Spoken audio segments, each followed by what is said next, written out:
and which are rasa-bhasa, means inharmonious, unrelishable. Because whenever we're in an unrelishable relationship with Krishna, we're in material consciousness.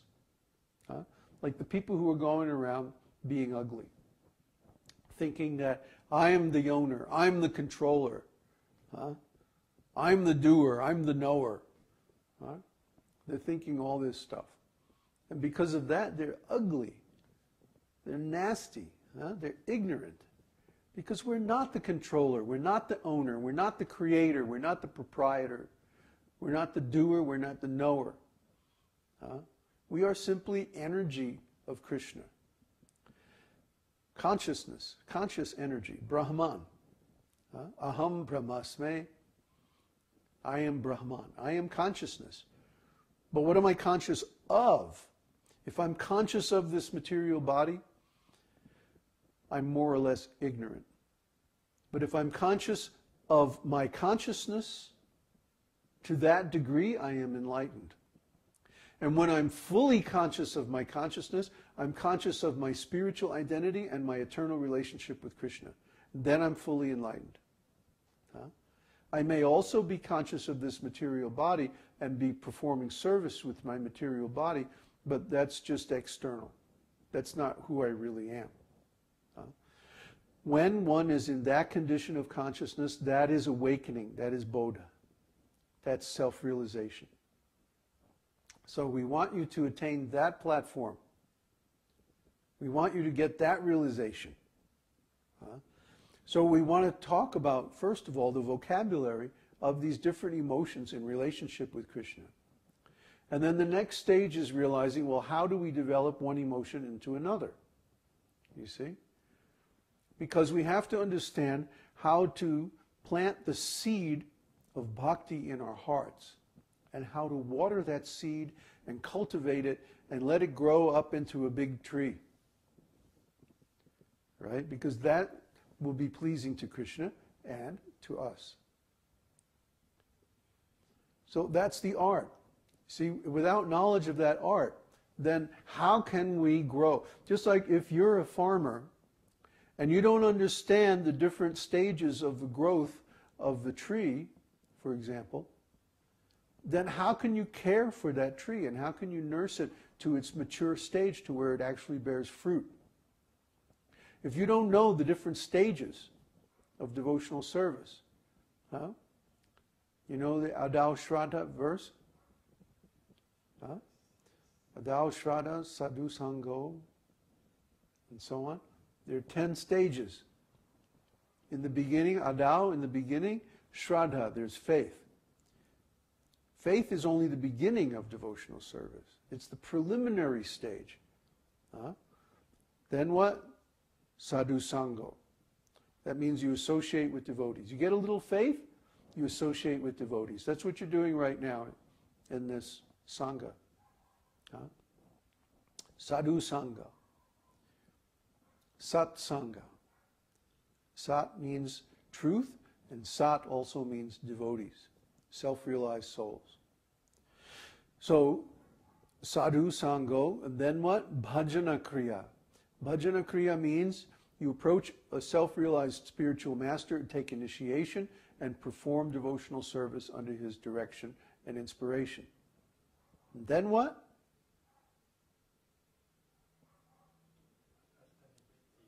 Anartha Nivritti. Anartha Nivritti means all the undesirable things go away. And what are those undesirable things? Meat eating, illicit sex, intoxication, gambling, speculation, envy, anger, so many nonsense material things. Attachment, all that stuff goes away. And then?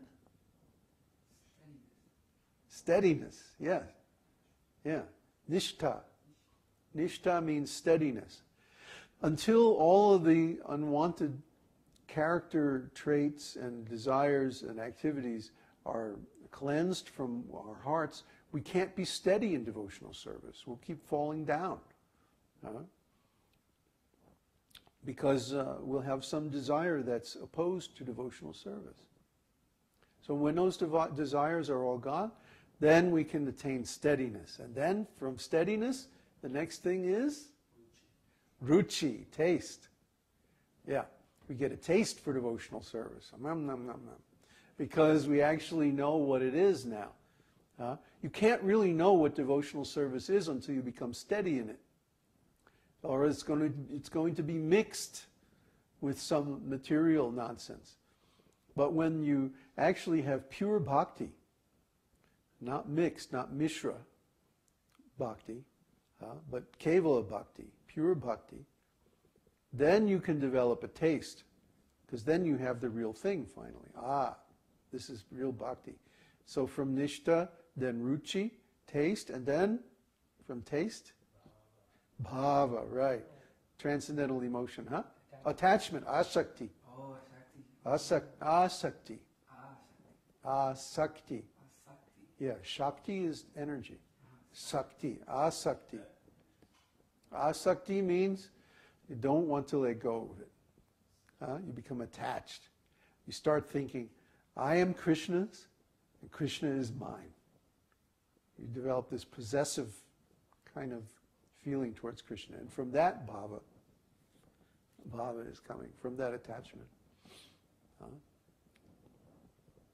And after bhava, then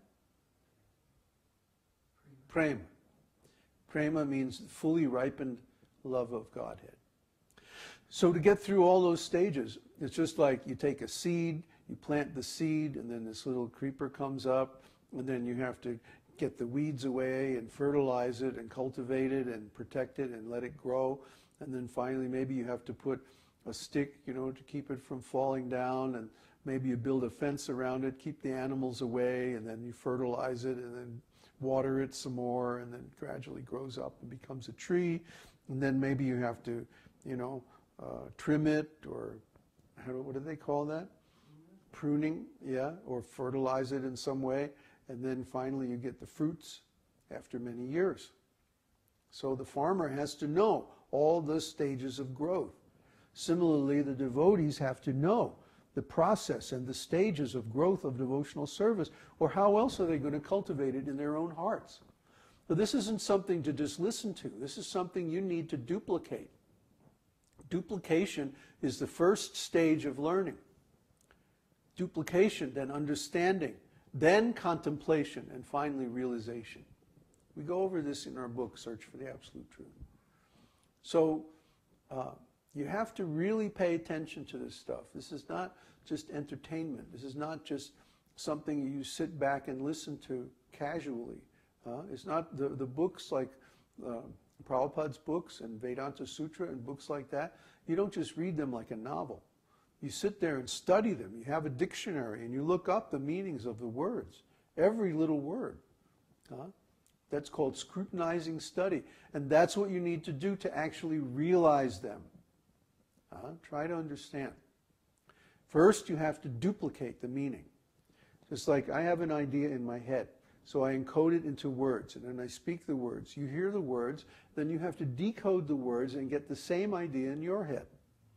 And if the idea is in my head is different from the one in your head, that means you haven't got it. See? You have not duplicated the meaning. So the first course in our Bhakti study degree program, after the introduction, is how to learn. And by doing this course, you learn how to learn. Most people don't know how to learn. They don't teach you how to learn in school. They don't want you to know how to learn. They want you to be dependent on them to teach you stuff. But that doesn't lead to happiness. That leads to exploitation. When you know how to learn, then you can go ahead and learn anything that you want to learn. So the first thing we teach you is how to learn. And after that, we don't have to teach you anymore because you can learn. We simply, after that, you can do the courses in any order you like, as long as you know how to learn. So that's the first thing that we talk about. It's the first thing that we teach our students is how to learn. And how do you learn?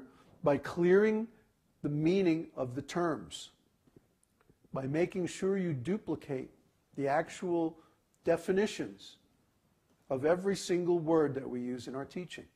Then you'll be able to decode the words and get the same meaning that we intend when we speak them. It's very simple, really. So that's what we're doing here. And next week, we're going to sum up the whole view of Rasa Tattva, and that'll be the end of this series of Sunday Satsangs. And then after that, we're going to be posting, I guess, little travelogues from Vyabhicari until we get settled and get our internet and all that good stuff. And then we'll start up again with Sunday Satsangs. So I guess now it's good time to ask for questions.